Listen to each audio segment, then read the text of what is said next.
Welcome to the Friday Happy Hour with Victory Strategist, award-winning author and your happy hour host, Annmarie Kelly. Each week, Annmarie chats with women who have reinvented, started over or wrote fabulous next chapters. They share how they overcame their midlife challenges and how you can too. So kick back with some good happy hour something to drink and enjoy today's show.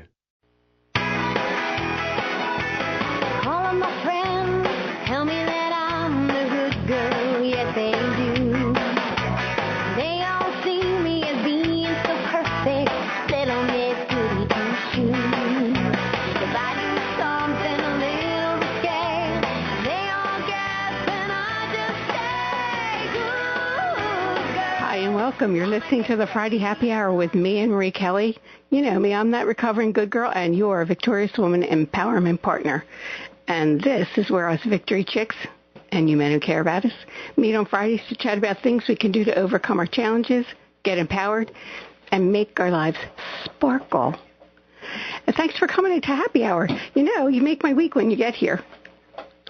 Listen, are you thinking about making a move in the new year, maybe downsizing it into something where you don't have to shovel snow or mow the lawn? Well, now's the time to take those important first prep steps. And so that's why I invited my friend, the award-winning Realtor Maureen Ingelsby, to give you the 411 for getting your house ready. She's here, and we'll be talking to her in just a few minutes. And say, are you coming to the parade tonight? Earlier this week, I heard there might be rain, and I thought, uh-oh. But it rained overnight, so the parade would, so we're safe for the parade. And Westchester is all abuzz getting ready for it. As I walked to the station today, I could feel the energy in the street. And I could see the signs that say you better be off the street by 4 o'clock or they're going to tow your car. But it's like when you were a kid and like the night before Christmas or, the morning of graduation, the air feels charged.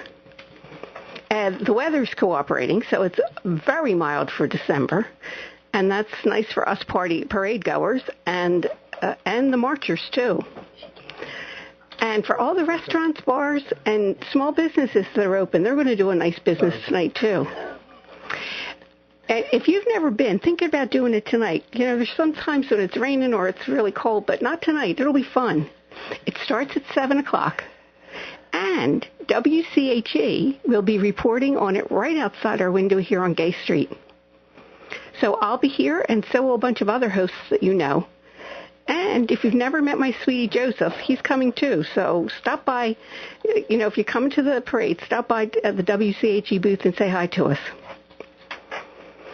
Well, there was good news and bad news this week. For the bad news, another shoe dropped in the allegations of sexual misconduct. And this time it was the Today co-host Matt Lauer and PBS Garrison Keeler, and they were both fired. Now, I'm not a fan of Matt Lauer, and at least in more recent years, thought he seemed like one of those, you should do what I want because I'm entitled kind of people. But, people like that. It's like, you should just do it because I'm me. So I would think that about Matt Lauer. But Garrison Keeler? Geez Louise, misconduct on Lake Wobegon? Say it ain't so. Now, I know that stuff goes on, and I think predator men, like any bully, know who to pick on. Unfortunately, too often they pick on us good girls. Well, maybe not so much in midlife, but when we're younger and we don't know how to make them go away, I think that's who they find and that's who they pick on. But here's what surprises me. It's the men who do it, and after they get caught, they have the audacity to say they're ashamed and embarrassed, and they apologize for all the people they hurt. Now, don't you think they should have been thinking about that before they used their power and control to get sex? But they didn't, because they weren't thinking about embarrassment or shame. They were just thinking about getting what they wanted and being entitled to have it. So I think they're only embarrassed and ashamed that they got caught.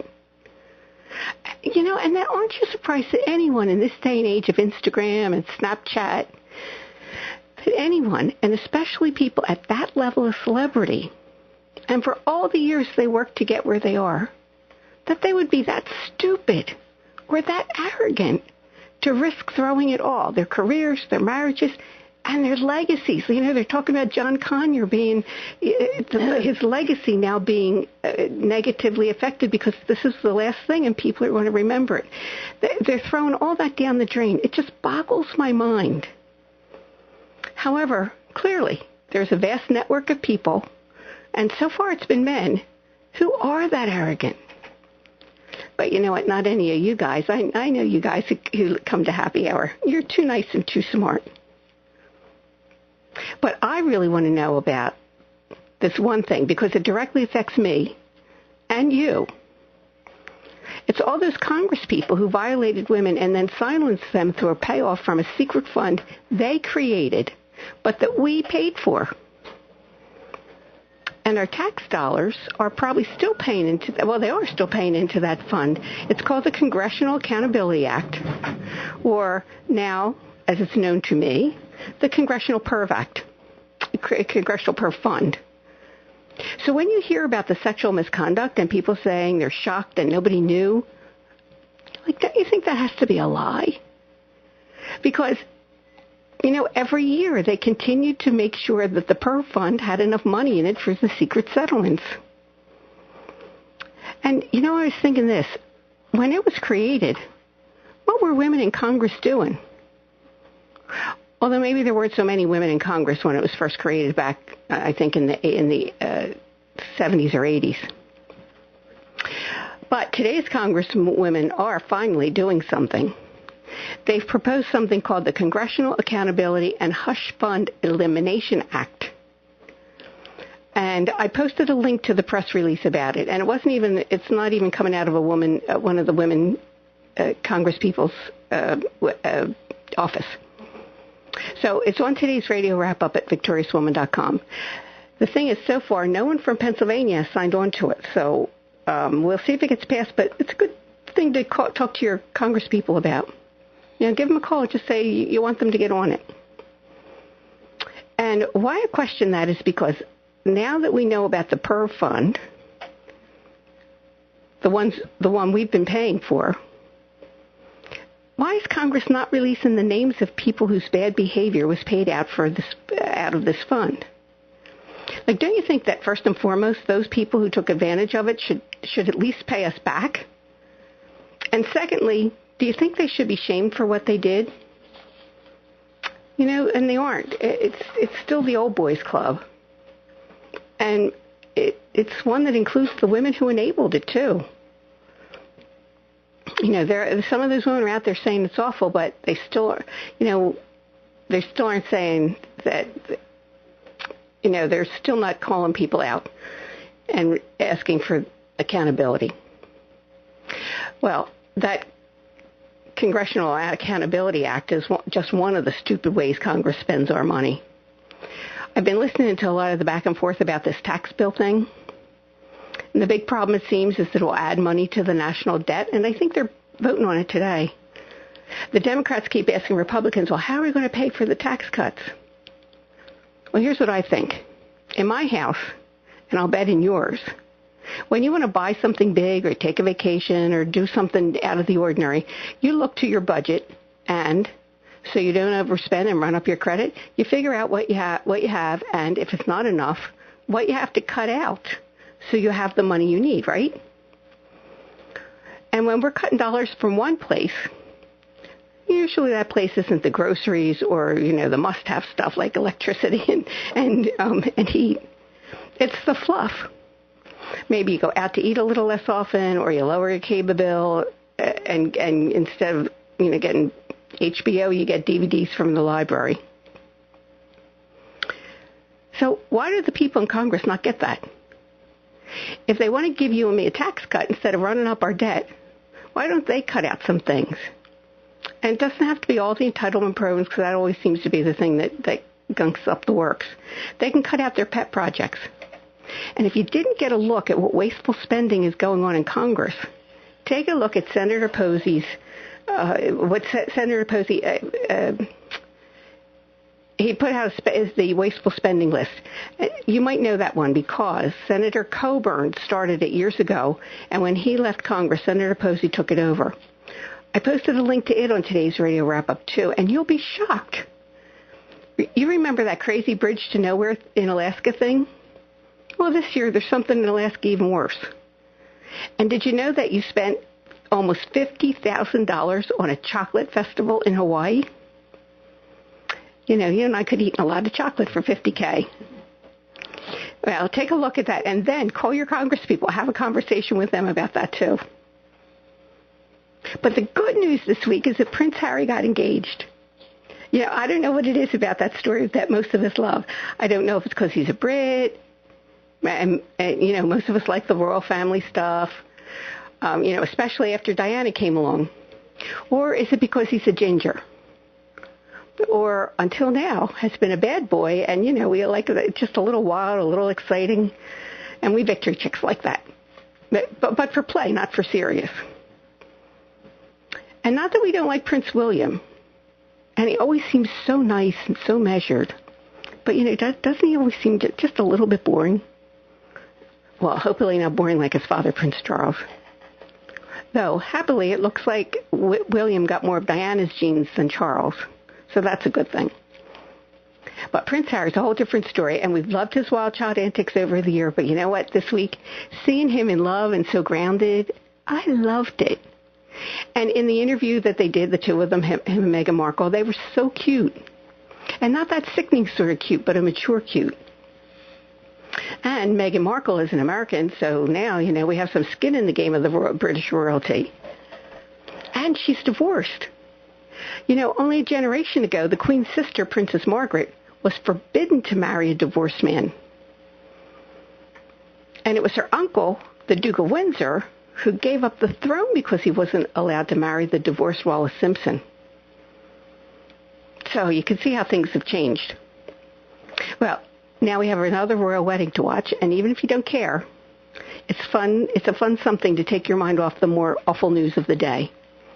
Well, and I like that part. Well, say, it's time to take a break, and Maureen Ingelsby is here.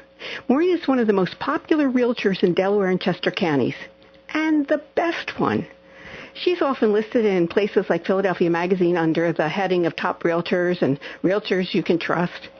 And 2 years ago, she was honored as Small Business Person of the Year by the Delaware County Chamber of Commerce.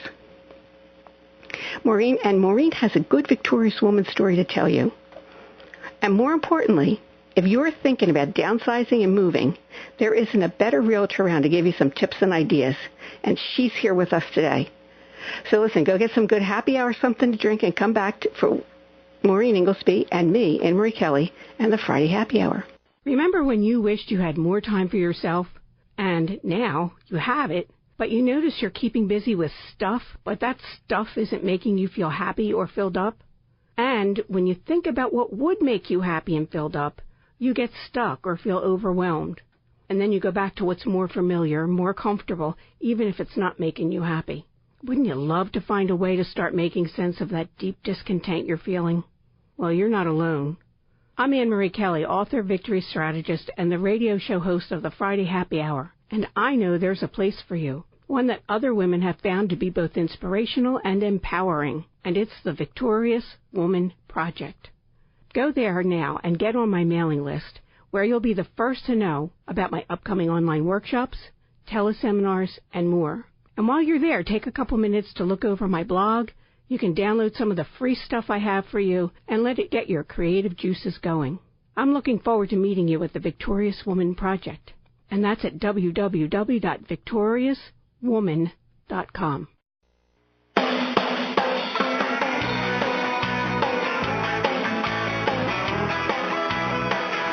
Welcome back to the Friday Happy Hour. I'm your host, Annmarie Kelly, and I'm here with Maureen Ingelsby. Maureen, how are you today? I am wonderful. Who couldn't be on a gorgeous day like today? I know, isn't it? It's great out. And I'm so excited about the parade tonight because it's good weather for people to come in and see it. That's the only reason I haven't come to the parade for many years, because I don't like it any place colder than here, and I don't like it at nighttime when it's too cold, and I don't want to stand out in the street in the cold. Yeah. So tonight's going to be a lot better.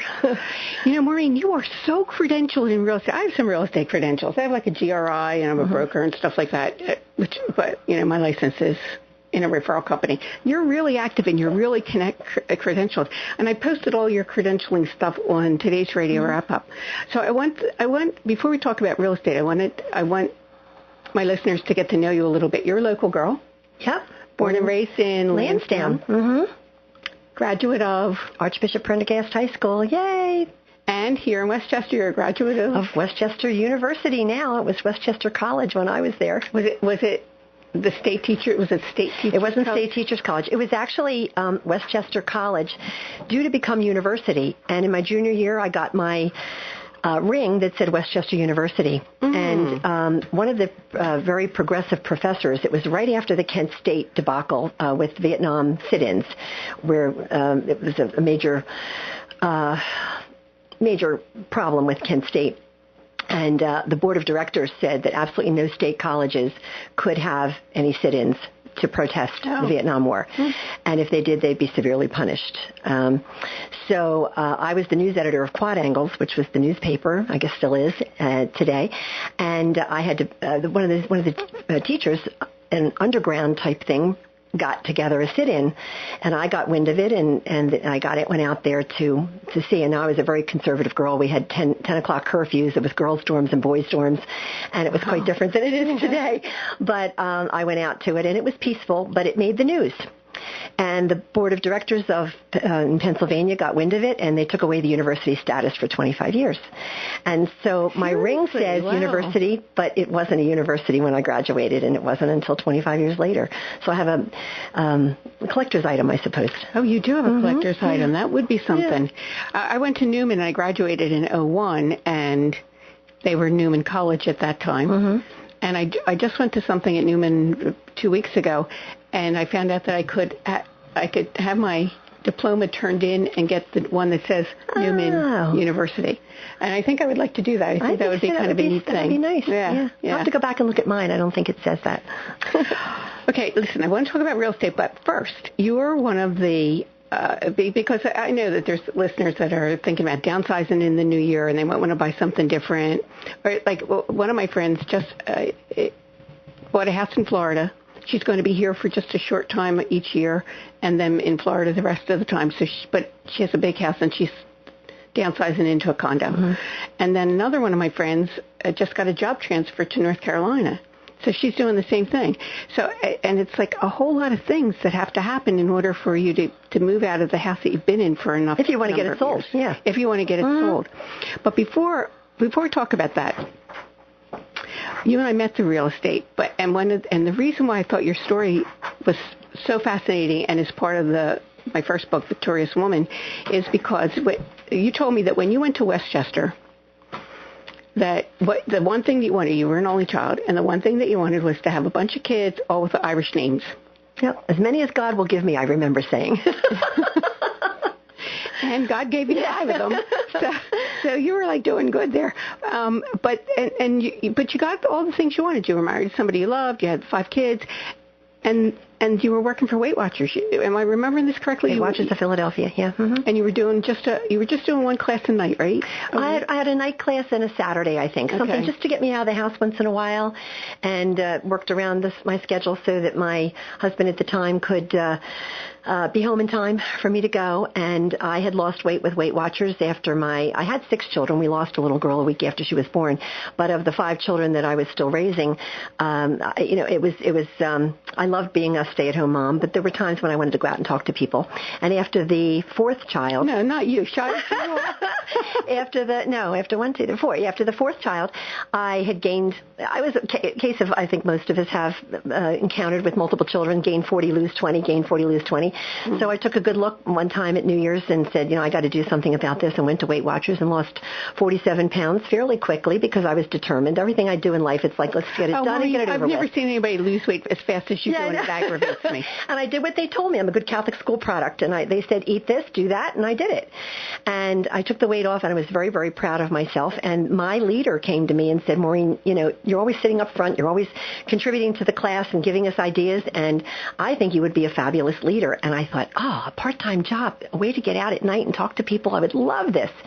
And I came up through the ranks, later on through Weight Watchers and became a trainer of the other leaders. So the leaders that are out there now, many of them were trained by me. But at the time, I just had this little part-time gig, and it was a big highlight of my life. Yeah. And one night you were out doing that class, and you had your 5 kids. The oldest of your 5 kids, Megan, was 8, if I'm remembering. 8 or 9, something 8, like that. Yeah. And your youngest, Rory, was just about a year old. You came home one night and you saw your spouse John, with his bags packed. Tell my listeners what happened then. I walked in the door and there was a suitcase at the front door. And I came into the family room and I said, "What's going on?" And he said, I'm leaving. And his parents lived across the street. And I said, "Oh, you're leaving to take this bag over to your parents?" And he said, "No, I'm leaving you." Hello? How did that happen? And you're laughing about it now, but now so I can, then? yes. Yeah. And I couldn't quite understand it because we hadn't argued. We hadn't had knockdown, drag-out fights about anything.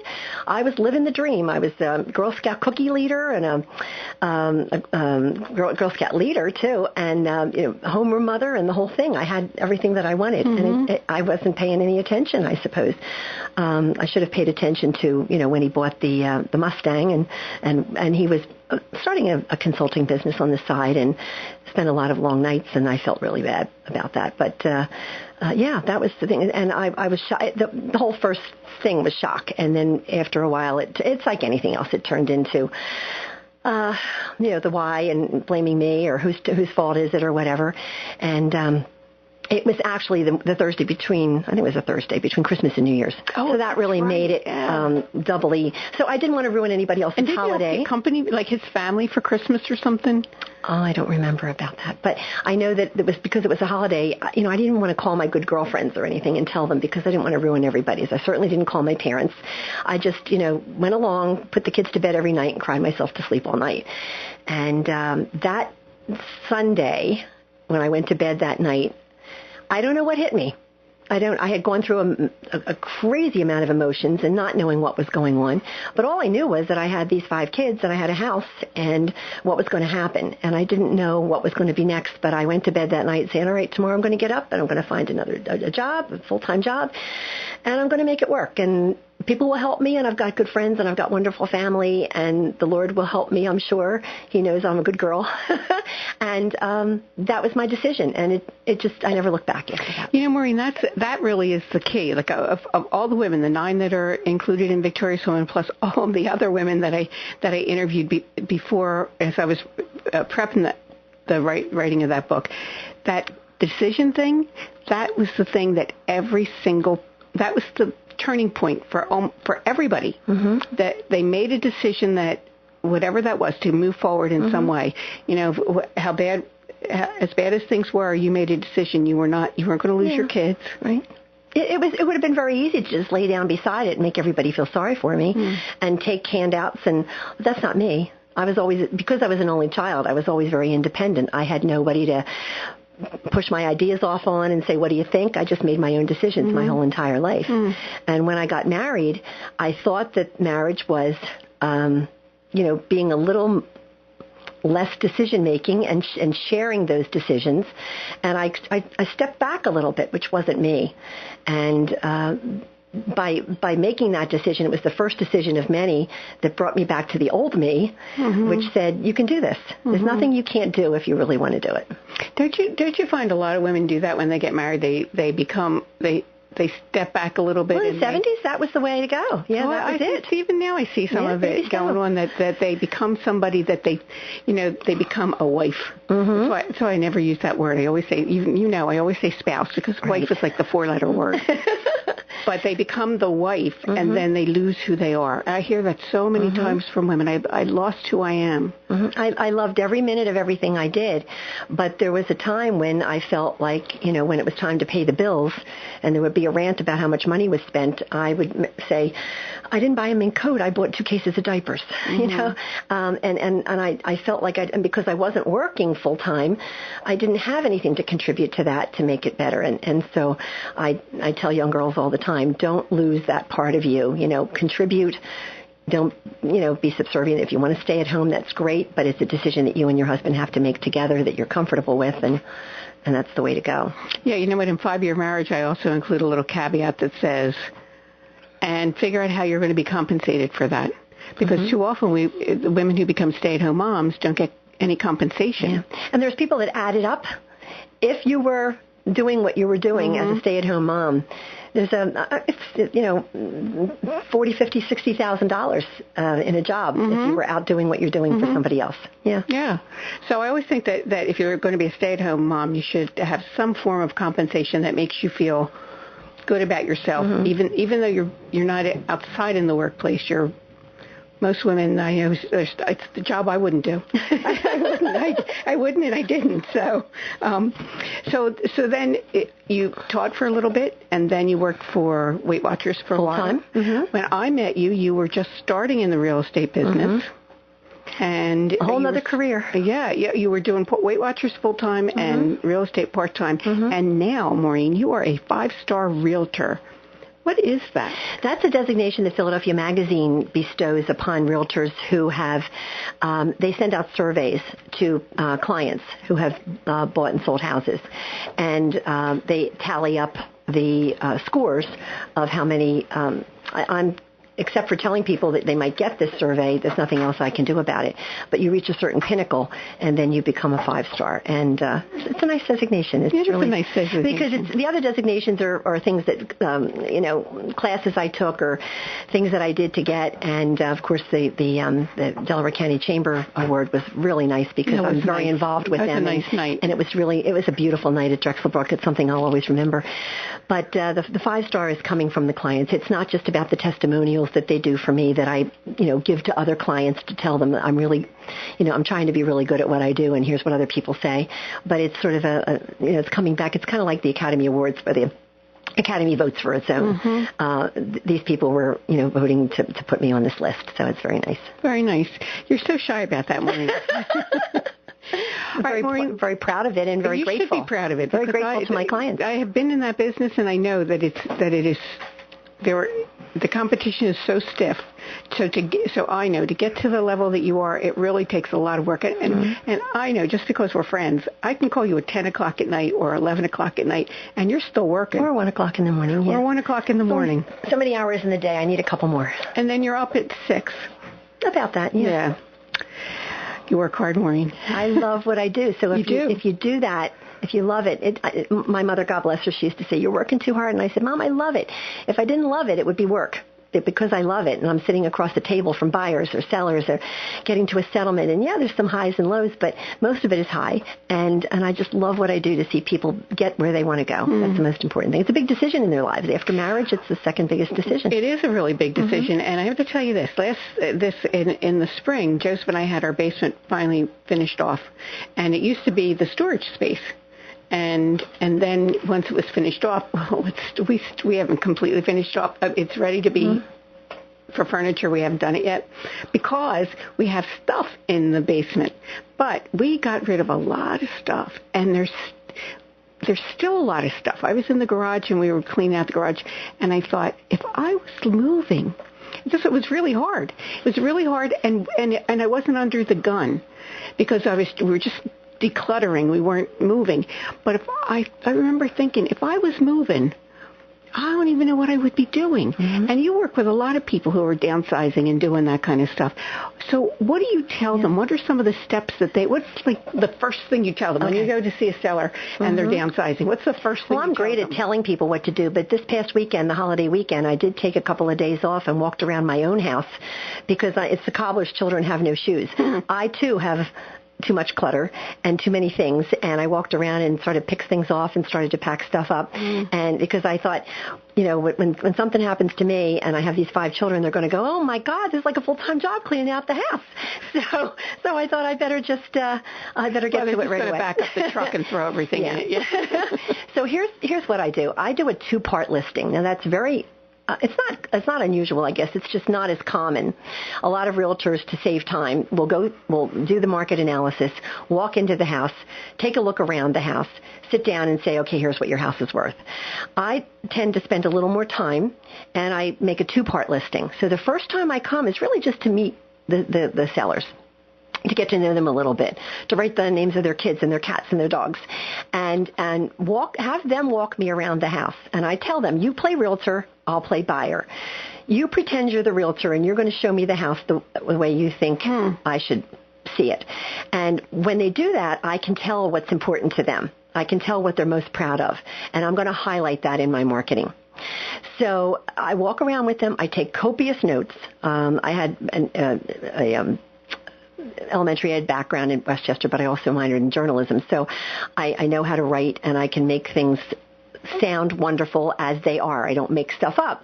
But we have 2,500 characters to write about the house in the MLS. That sounds like a lot. 2 years ago, we had 1,250. That was horrible for me because I'd be typing, and it would go ding, and I said, no, I didn't even get to the basement yet. Say hello. My husband says I write like I talk. But anyway, I like to put in, I get to the end, I need some space, I put LT for light and FT for foot, and I move the periods over, but I get it all in because that's how buyers see the house. If there's 4 or 5 lines about a house, that's not going to excite me. But if I'm a buyer and I'm knowing every little nook and cranny, then that's going to be more exciting. So I tell that to the sellers. So as I walk through the house, I'm writing down about the house, but I'm also writing down the things that I feel need to go on the honey-do list. And I tell them that I'm going to do that. I said, I'm going to give you a honey-do list when I come back. And these are the things that are not Maureen's honey-dos. They're not the pluses and minuses that Maureen is saying. It's Maureen being the agent who also takes buyers through houses. Maureen, the person who goes to 80 home inspections a year.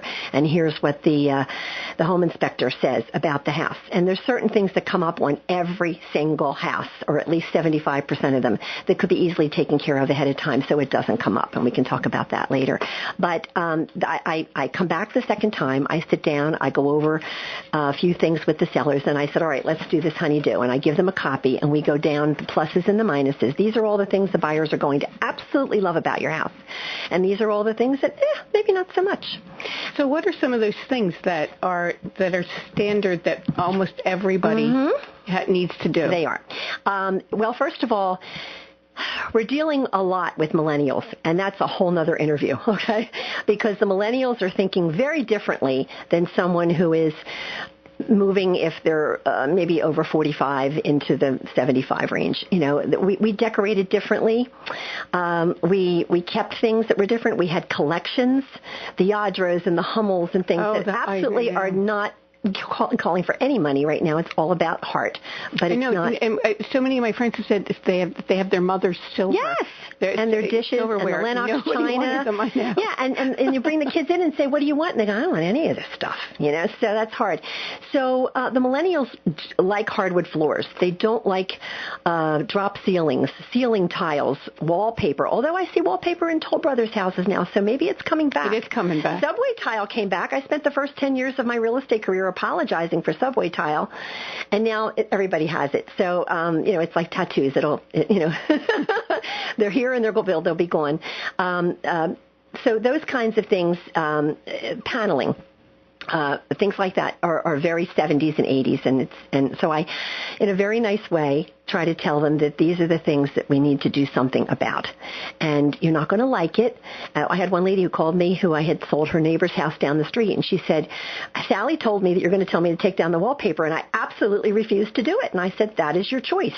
And 6 weeks into it, when either we were having few showings or the people that came in said, I love the house but not the wallpaper, and the millennials don't seem to want to, they don't have time or energy to do those kinds of things.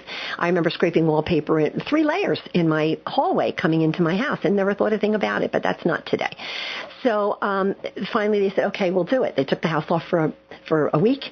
They took down all this beautiful, expensive wallpaper in their dining room, top and bottom of the chair rail. We put it back on the market. We had 3 offers the first week. Wow. So, these are the things that I'm telling you. It's really funny. My house in Drexel Hill, and I love to, I'm a wallpaper. I love to do it. And so I had wallpaper the living room and the dining room, and we put in chair rails. It was what sold the house. Yeah. And then, yep. And the stuff you put right at the top of the crown molding. Yeah, yeah. Well, no, the wallpaper. When you did wallpaper, remember at the top. Yeah, neither one of us can think of borders, the word. Wallpaper borders. Yeah, and those were the things that sold the house. I would have to take all that down today. Probably. Yeah. And it's worth it because in dollars and cents, maybe not so much. You pay somebody to take it down, you pay $1,000. I can't guarantee you're going to get the $1,000 back, but you're going to get a good amount of money for your house and you're going to get shown. See, in the old days, the only time the buyers got to see a house was through an open house because there were no pictures. When I bought my house in 1989 in Drexel Hill, we went to the real estate office. They put us in a little room like you would go in the bank when you were looking in your strong box, and they gave us a Polaroid picture of the house with 5 or 6 typed lines, and that's all we had about the house to be able to decide whether we wanted to see it or not. And now there's 25 pictures on the That's right. So they're open housing online, the buyers, and if they see shag carpet or sculptured carpets or purple carpets, or they see paneling or drop ceiling. They say, I don't want That's to see it. It's a click. Yeah. All they have to do is click and they move on. Yeah, you're right. So fireplaces. Fireplaces in some. I work in Delaware County, Chester County, Montgomery County. I sell all over the place and buy and work with buyers. I have referral partners that help me with the houses in Philadelphia because I don't do as much there. But these are people that are as professional as I am that I've chosen to help me with buyers that are buying there. But when I go into an older home, which there's tons of them around, my first question when I come in the living room is, have you used your fireplace lately? And it's either, oh, yes, all the time, or no, we haven't used it for years. When was the last time it was cleaned or checked? Oh, it's been quite a while. Well, let's get that done. Let's find out what this because we don't want to put it up on the MLS as a working fireplace and then find out that it's not, because that's going to be a costly venture. And it can be $6,000 to $10,000 to $20,000 to fix a fireplace flue in some of these old chimneys. So houses with gas can put a gas fireplace in for over or under $1,000, and the buyers for the most part, they like the gas fireplaces, and they just have a remote and they turn it on and it heats up the house, and it's wonderful. For those who like those wood burning, then if it's not wood burning, they may not come, but at least we know ahead of time, because along comes a buyer, they buy a house because they love this fireplace, then they find out that it's not working, and now there's lots of money to be put out because we've proposed that the fireplace is working by putting it into the MLS. So that's one of the biggies. The other thing is HVAC systems. Some people tell me that they've cleaned it themselves. Some people say they have somebody come every 3 years. It's really important to get that cleaned and checked on a very regular basis. I always say every year is better, but 2 years. I mean, like is okay. when you have somebody come in and yeah. And just take it all apart and clean it and say what's wrong and fix this and tweak that, because those two things can be the two most expensive things to have to do once a home inspector has come through, because the buyers aren't going to buy a house with a fireplace that doesn't have if they don't care and they just like it for decorative and they're going to put some candles in, then you're home free. But you've advertised it as a fireplace, and we need to make it work if that's what they want. The other thing is any lead paint issues, like windows with peeling paint on the outside or the inside, the window sills, some of the older windows, where every time they go up and down, that old paint is peeling off. So I'm telling them to scrape and paint that. And sometimes I'm hitting them like a ton of bricks because they just didn't have a clue. Right. Well, we don't want to spend all this money. We're not going to get that much out of the house. And it's hard when you're getting ready to move to put that kind of money into it, but you won't get the money out of it. And decluttering is totally important. Moving out some furniture, taking half or 3/4 of the old family pictures out, making the rooms look as spacious as possible. Those are all things that are really important. You know what, Maureen? The whole thing with the family pictures, and when you're living there, and they are your good memories, and you like to see all of your family all around, right. That's really wonderful. Yep. But when you're selling it, and so that my listeners know, you have to take all that crap out. Yeah. Well, what happens is when I bring the buyers in, they start looking at the pictures and say, I think I know that guy, or I think I went to school with him. And we're here to look at the house, right, not the pictures. And it distracts the buyers and it clutters the house. Well, the other thing I always thought was it's making it your house instead of their house. Correct. So it's I'm not picturing myself in this house. I'm picturing this other person, this person who's seller. I'm picturing the seller is, they're entrenched in this house, and it's not my house. So then they move on. Right. Wall colors is important too. In the old days, just 10, 15 years ago, the big thing was to paint the walls beige, bone, neutral. Today, the buyers feel like that's the apartment that they moved in before they started to buy a house. It's very sterile. It doesn't give the house any character. So they like the warmer colors. The gray is a big deal now. Coffee with cream, the sage, terracottas, things like that make a house warm, even if it's just an accent wall. Or maybe you would use a dark and a light gray above and below the chair rail, something like that. And sellers go, well, I like the beige. And I said, but you're not buying the house. And you're not the buyer. Thing, yes. And that's really hard to get across because it's what we've always done. It's what we've always liked. So, when I walk into a house that has all that done, I go, phew, this is going to be an easier one than most. But those are some of the things that I think are important. I always encourage the sellers to take a ride, when you're out shopping, come back. And when you come back, pretend you're the buyer. Drive up to the front of the house or walk across the street and take a look at the outside of the house. What is the house saying to a buyer? When that front door hasn't been painted or the screen porch hasn't been washed for a long time or the shutters are broken or pieces are missing from them. That's the first thing because curb appeal is so very important. Maureen, I want to say something about that because it's not just your house, but if you're in charge of selling your parents' house, and when my mother's house was going on the market, then, I had figured out what the price probably would be right at, and my siblings were horrified because they thought it was way too low. But they were walking into that house like the people who lived there. Yep. And I walked in there as a realtor, and I thought, oh, my God. So then you had me come in and say the same thing, and then they had to go, well, all right, I guess that's sort of the way it was. I had my 88-year-old mother scraping wallpaper. I remember giving her that list. Yeah. Another thing is about cleaning. Cleaning. And I find that older retired people are really good at scrubbing that tub and doing things. But the younger people have so much to do. Their kids don't just play softball at the local field. They're playing baseball in Norfolk, Virginia one weekend and someplace else another weekend. And so there isn't a lot of time to do that. But when you put your house on the market, it's the same as what you do when you sell a car. You take it to the car wash, you take everything out of it, you vacuum up inside, and you put the sign on. That's what you have to do with a house, especially the kitchens and baths. They need to be cleaned. You look in the ceiling, the tops of the ceiling fans. Things that people, and whether or not there's enough bulbs in the light fixtures. Yeah. Oh, yeah. I walk in and there's a 5-light bar over the sink in the bathroom, and there's 2 lights, and there are 2 different types of bulbs. So that makes it on my list as much as the fireplace, because and the buyer says to me, well, I'm a little concerned about this house because if the seller doesn't think enough to put all the bulbs in and make them look nice, then what are the things that they haven't done that I can't see? And that makes them nervous. That's a really good point because you're always thinking that it's exactly what you're thinking. It's like, oh, what am I not seeing? If I'm seeing this, what am I not seeing? Right. Yeah. Now, when it comes to home inspections, I really do leave that up to the seller whether or not they should have a home inspection done. Do you recommend a home inspection? I recommend thinking about it, but I don't push it. As one thing I push is a home warranty. We can talk about that later. But a home inspection is a double-edged sword because on one hand, if you find out some of the major things that are wrong and you can fix them, that's worth the cost right there. Which is, what the ballpark the cost for me?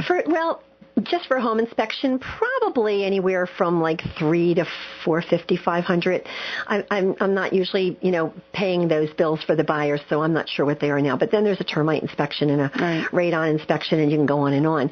But I would say anywhere between $4 and $7. All right, for an inspection. And if you do an inspection where you don't get a report, but the home inspector would just type up a 1-page thing of some things you need to do, then they wouldn't have to spend as much time, and you could probably get it for cheaper. But will the buyer then have another home inspector come in? Well, and that home inspector could find something different. Yes, because as much as they're looking for the same things, each inspector is a little more subjective than another. You could have a home inspector that used to be a general contractor, and he's looking at certain things. Or you might have somebody that was an electrician in another life and decided to be a home inspector. And they have grueling hours that they have to spend and a lot of stuff they have to do just to get their license.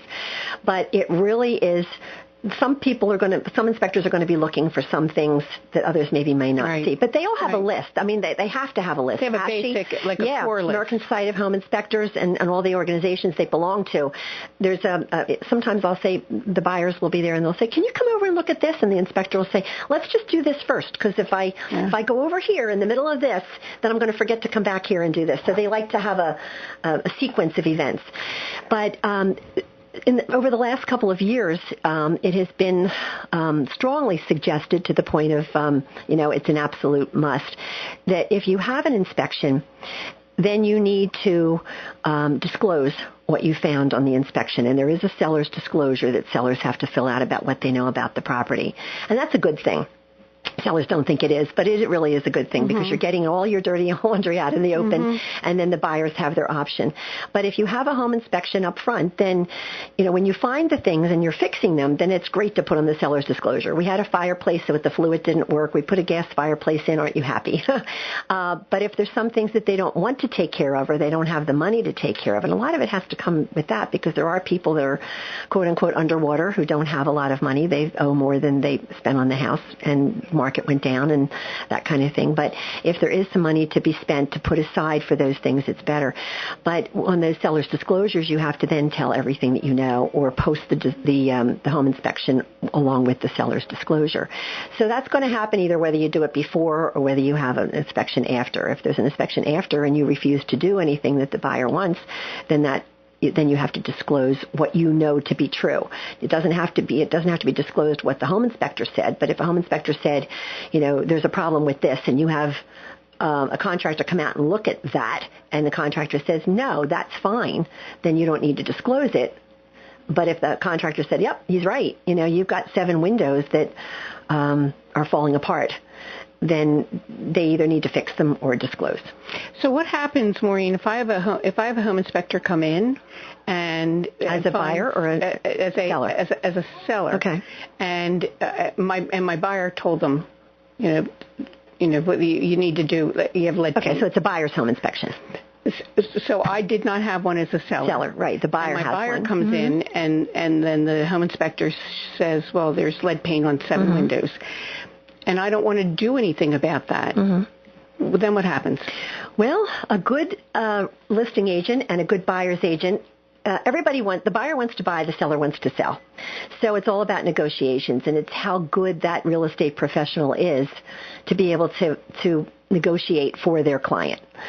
So there's many ways. One of the things, as I mentioned earlier, is a home warranty. I suggest, and really don't have any backlash on it at all, that all my sellers put a home warranty on their property. And you've been doing that for years and years. And the reason is because that home warranty works for buyers and sellers. So if the seller puts the home warranty on and something comes up, I had somebody who had cracked soil pipe that went from the 3rd floor down to the basement, which was close to $4,000 to do, because they had to open the walls. Oh, soil pipe. Oh. Yeah, that's where the excrement water goes. That's not a fun thing. But you have to go through the walls to change out the pipe and so forth. And this was a Center Hall Colonial. And it was close to $4,000. And the seller paid a $75 deductible. And he paid the money to put the walls back. And his homeowner's insurance covered some of that. And that was a miraculous thing that happened there, because they had a home warranty. So the home warranties cover a lot. A good home warranty will cover a lot of things, like roof repairs and electric things and plumbing issues and so forth. So the seller gets to use it, and then they get to market it to the buyer. And there isn't a buyer that I've met that isn't thrilled to death to know that once they've purchased the house, that for 1 year, while they're trying to figure out how they're going to pay the mortgage every month because they're not used to that much rent, that they aren't thrilled to death that they have a warranty that's going to help them if something should happen. Makes the seller feel good to walk away, shake hands, or give the buyers a hug and say good luck, and know that they're going to be safe. And it makes the buyers feel like they won the lottery. And it shows good faith on the part of the sellers. Yeah. So if anything ever comes back, it's well, but we had a home warranty. It wasn't like we were trying to hide something. That's right. We were trying to make it easy for you. That's exactly right. But let me ask you this question. When we were getting ready to have our kitchen done a couple of years ago, one of the people came in and she she was way over our budget. And I said that to her, and I said, part of the reason for that is because we need to get, the house is 19 years old, the heater and air conditioner are going to be getting ready, and I have money set aside for that. And if I use it on this, I will be able to do that. She said, just get a home warranty, and that'll take care of it. And I honestly have not ever heard that line of thinking before. But if you are not, if you're, say, retired, is it worth getting a home warranty? Absolutely. Absolutely. And when I sit down with clients and I do their numbers at the bottom line for their numbers, and they're tight, I will many times say to them, you know what, if push comes to shove and you get an offer that's not quite where you want it, I will pay half your warranty for you. If I have clients that are repeat clients, I offer to pay the entire warranty for them because I really want it on there, and I want to give them a thank you for using me over and over again. But if I'm not selling right now, but I'm thinking like that lady said, like if I wasn't sure that the heater was going to blow, right, and she wanted me to take, that $10,000 and put it towards the kitchen that she wanted to do, would the home warranty have covered me? Or I'm thinking about my mom who, would it have been worth it for somebody like my mom in her 70s and 80s? Yeah, we had one to get something house like that. We did. We did. But I mean, while I'm still living there. While you're still living there. Yes, I have it on mine. I have one on mine because I never know when anything's going to break in my house. My house is 14 years old, and everything's starting to, our homes are about the same age now.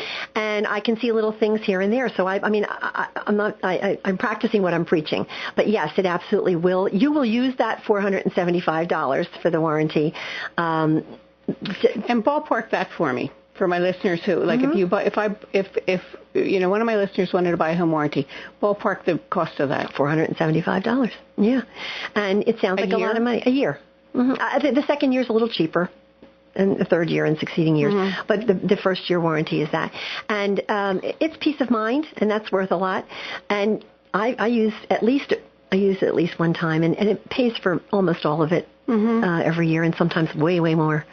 I've had some things that I've had to get done that the home warranty took care of. So I really feel that it's a strong point, and it works for buyers and for sellers, and it makes the buyers feel a lot more comfortable, and it can be negotiated. When maybe the seller says, well, I'll do all the things on the home inspection, but I'll only pay half your warranty. And the buyers go, all right, that's fine. So it can come into the negotiations. Yeah. And that's why you need somebody as good as you are, Maureen, who knows how to do that negotiating piece. Right. Maureen, there's more stuff I wanted to talk with you about, but I'm looking at the time. You're just going to have to come back maybe like after the spring or before the spring, and we'll talk a little bit more about it. But I did put a link to your website, and your website has a lot of information, a lot of articles for buyers and for sellers. Okay. There's one particular link I posted on the radio wrap-up at victoriouswoman.com that there are 9 things that you should do if you're going to sell your home. And I have another one that's phenomenal that I will give you to post as well. It's called the 47 Easy Ways to Make Your Home Sell Faster. Oh, there you go. And it is, literally, it goes from everything from opening the drapes and pulling up the shades for a showing to airing out the home a half an hour before. Don't put the stick-ups up where it's smelly stuff and the buyers think that you're trying to cover up something.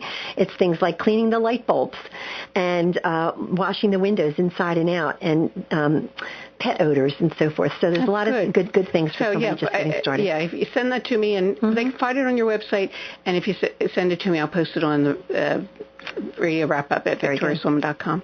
Thanks for coming today. Great. I've really enjoyed it. Thank you, Annmarie. Well, Victory Chicks and you guys, what are you doing this weekend? Are you doing any baking?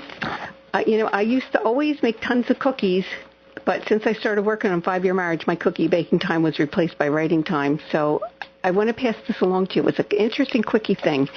And in case you are not making cookies but want to do something easy to have at home or to share with your friends, it's chocolate gingerbread brownies. Now, you can make the real deal from scratch gingerbread, but, seriously, who has time for that? So here's the life hack. Get a box of brownie mix like Duncan Hines or Ghirardelli, and Ghirardelli's really moist. And then add all the spices, the ginger, the nutmeg, the cinnamon, the allspice, the clove. Add it into the mix, and, you can even add some chocolate chips if they're already in there. And, boy, is that a good thing. You make little brownies. You can make, like little squares and take it and put some Hershey Kisses on a plate with those and take it when you have to go someplace, and it looks great. Also, this Sunday, I will be at the Trails End Cafe at the Kinwood Station in Ballackinwood with a few past happy hour guests, including Concha Alborg. You might remember her as the divorce after death woman who, after her spouse's death, found out the man she thought she was her devoted spouse had actually many girlfriends.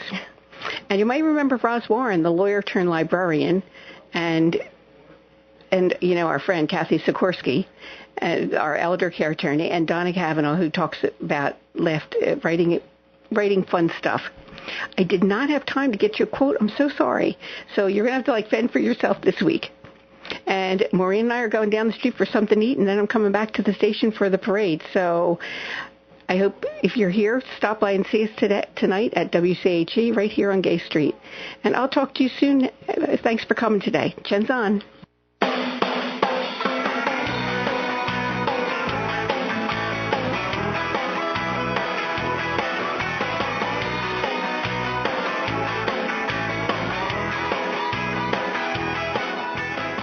Thanks for listening to this Friday Happy Hour. Make sure you subscribe, rate and review today's show. And join us again next week for the Friday Happy Hour with Annmarie Kelly.